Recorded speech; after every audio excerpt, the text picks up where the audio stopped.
Mengapa gereja membutuhkan pemimpin transformasional?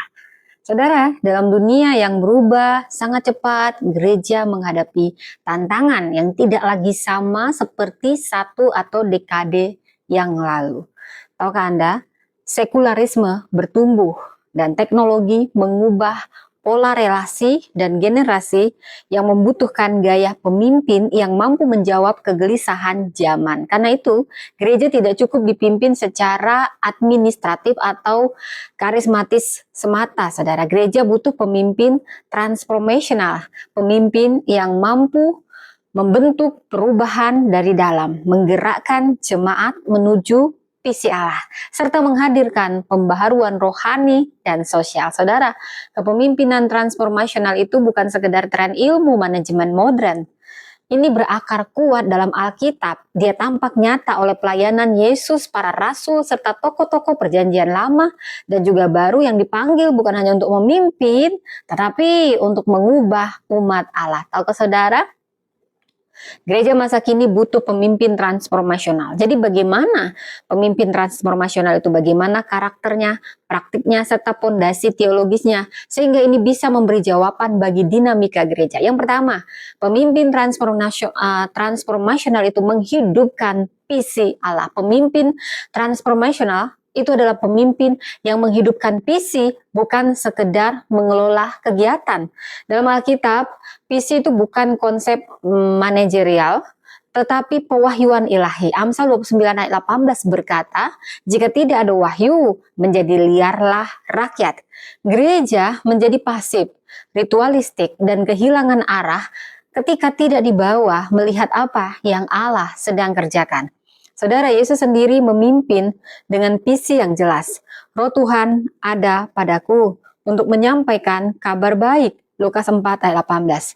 Visinya bukan hanya diperlihatkan, tetapi dihidupi, diajarkan, dan ditransmisikan kepada murid-murid hingga mereka melanjutkannya. Saudara, bila kita melihat dari kerangka transformasional, inspirational motivation itu adalah pemimpin yang menyalakan harapan ilahi. Idealized influence inilah pemimpin yang menjadi teladan hidup, yang menyatakan visi, bukan hanya mengatakannya. Dan intellectual stimulation inilah pemimpin yang menantang cara pikir lama agar jemaat menangkap arah baru. Tahukah Anda, gereja tanpa pemimpin yang menghidupkan visi, ini akan bergerak berdasarkan rutinitas, bukan mandat ilahi. Gereja seperti ini akan mudah jenuh, lesu, dan kehilangan daya penginjilan. Yang kedua, pemimpin transformasional itu akan menggerakkan pertumbuhan rohani jemaat. Pemimpin transformasional tidak hanya mengejar pertumbuhan kuantitas, tetapi pertumbuhan karakter dan kedewasaan rohani. Paulus menggambarkan paradigma ini dalam Efesus 4 ayat 11-13 ketika pemimpin dipanggil untuk menyempurnakan orang kudus bagi pekerjaan pelayanan hingga semuanya bertumbuh kepada kedewasaan penuh. Saudara, kepemimpinan transformasional melatih jemaat menemukan karunia rohani, mendorong partisipasi aktif, bukan konsumsi rohani pasif, dan membangun budaya murid, bukan hanya pengunjung ibadah. Jadi ini selaras dengan pola Yesus. Dia tidak hanya membangun struktur besar, dia membangun manusia, memperlengkapi murid melalui pengajaran, teladan, delegasi, dan refleksi. Dampaknya bukan hanya perubahan pribadi, tetapi perubahan komunitas. Dan gereja butuh pemimpin transformasional agar jemaat disembuhkan dari luka batin, diperbaharui pola pikirnya, diperlengkapi untuk melayani, dan dimampukan untuk mengasihi. Wow, ada banyak hal yang sudah kita pelajari tentang pemimpin transformasional. Dan di sini kita dimampukan mengasihi dengan Kristus sebagai pusatnya. Jadi tanpa transformasi rohani, gereja menjadi kumpulan program tanpa kuasa atau komunitas yang besar tetapi dangkal. Pemimpin transformasional akan mampu menghadapi tantangan zaman. Ini yang ketiga. Jadi kepemimpinan gereja di abad ke-21 ini menghadapi realitas yang kompleks, post-truth krisis keluarga, digitalisasi relasi, budaya instan, dan meningkatnya depresi serta kesepian. Pemimpin administratif itu tidak cukup. Gereja perlu memimpin yang kreatif, adaptif, visioner, dan berani ambil resiko iman. Dalam Nehemia, kita melihat contoh pemimpin transformasional yang menghadapi krisis bangsa. Tidak hanya memperbaiki tembok, tetapi membangkitkan moral, memulihkan penyembahan, dan mengereset identitas bangsa. Kepemimpinan transformasional melihat masalah bukan sebagai ancaman, tetapi sebagai kesempatan menampilkan karya Allah. Ketika gereja dipimpin secara transformasional, ia tidak hanya bertahan di tengah perubahan zaman ini, tetapi akan mempengaruhi zaman itu dengan terang Kristus. Yang keempat, kenapa penting? Karena pemimpin transformasional lah yang akan menumbuhkan budaya kasih dan karakter Kristus. Inti dari kepemimpinan transformasional adalah perubahan karakter, bukan hanya perubahan sistem. Karakter inilah yang membuat pemimpin dipercaya dan diikuti secara sukarela. Kalau Anda dalam Yohanes 13 ayat 34-35, Yesus menegaskan, dasar kepemimpinan rohani, kasih yang mempengaruhi, bukan kekuasaan yang memaksa. Di sini poinnya. Pemimpin transformasional adalah pemimpin yang rendah hati, empatik, melayani dari hati, bukan jabatan, mempraktekkan integritas di ruang publik maupun pribadi. Saudara, pemimpin seperti inilah yang sanggup mengubah atmosfer gereja, tidak memerintah dari atas, tetapi berjalan bersama, tidak hanya memberi instruksi, tetapi memberi hati.